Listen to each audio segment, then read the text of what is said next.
Okay, today we're going to look at double number lines and how they can help us to solve percent problems.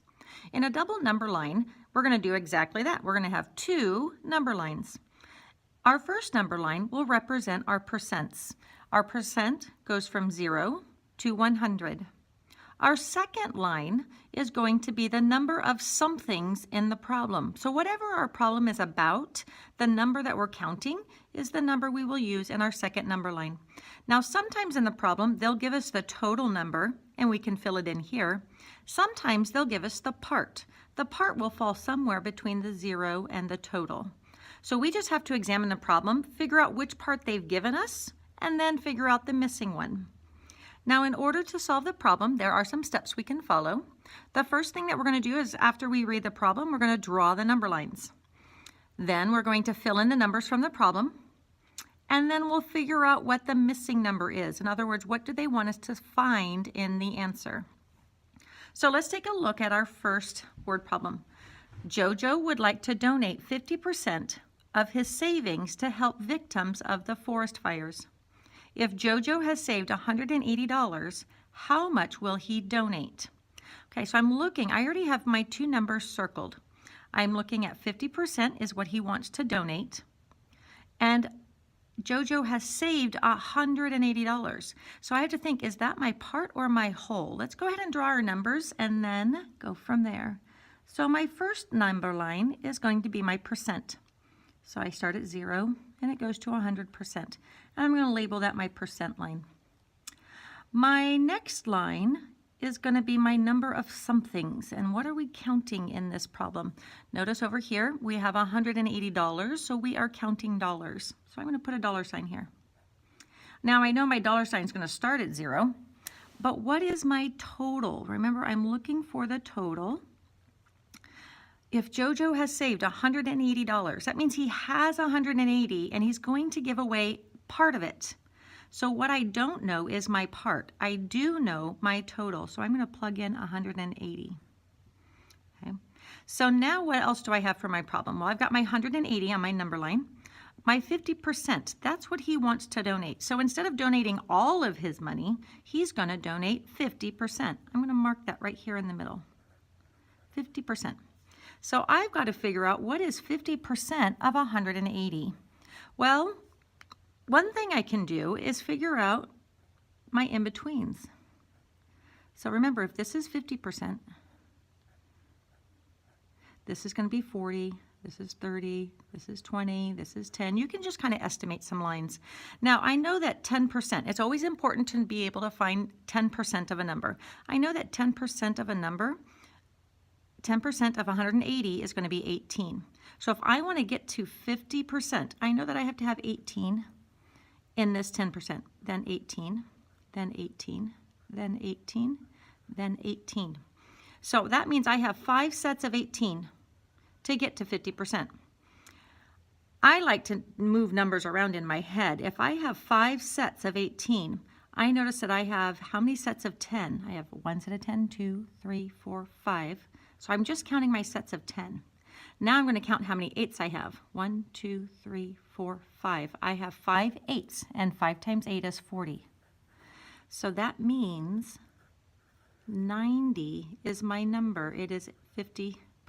Oops, I didn't mean to do that. I meant to do a dollar sign. There we go. $90 is 50% of 180. So he will donate $90. Okay, let's take a look at our second problem. Jake has turned in 5 essays so far this year. He has completed 25% of the essays. How many essays will Jake write this year? Okay, so let's see. I've got a couple sets of numbers in here again. I've got 5 essays. Okay, and they're asking how many he will write this year. And he has completed 25%. So let's go ahead and use those numbers and start drawing our number lines. Okay, I'm always going to start with my percent line. I'm going to start at 0. It goes to 100. and I'm going to label that my percent line. Now my counting somethings, what am I counting in this one? This one I am counting essays. So it is my number of essays. I'm going to start at 0 because at the beginning of the year he had written 0. And over here I want to write down how many he's going to write this year. If I take a look, that's actually what they're asking me. How many essays will Jake write this year? I don't know this number. So I'm going to have to leave that blank. And that's what I'm going to be looking for. Now what I do know is I can add these two numbers to my number line. So if I take a look at my 25%, where would that fall on my 100% line? Well, I know that 50 is somewhere around there. So that means 25 would be here and 75 would be about right here. Okay, so if he's written 25% of the essays and he has turned in 5, that means 25% of the essays is 5 essays. So I know I can put a 5 here. So now I just have to figure out how do I get from 5 essays to the total. Well, if 25% is 5, then I know 50% is going to be, if it was 5 from here to here, then it's going to be 5 from here to here. So that means 5 plus 5 is 10. And then from 50 to 75 is another 25%, so that means there's another 5 here. So 10 plus 5 is 15. And then here is going to be another set of 5 because it's 25% from 75 to 100. So 15 plus 5 is 20.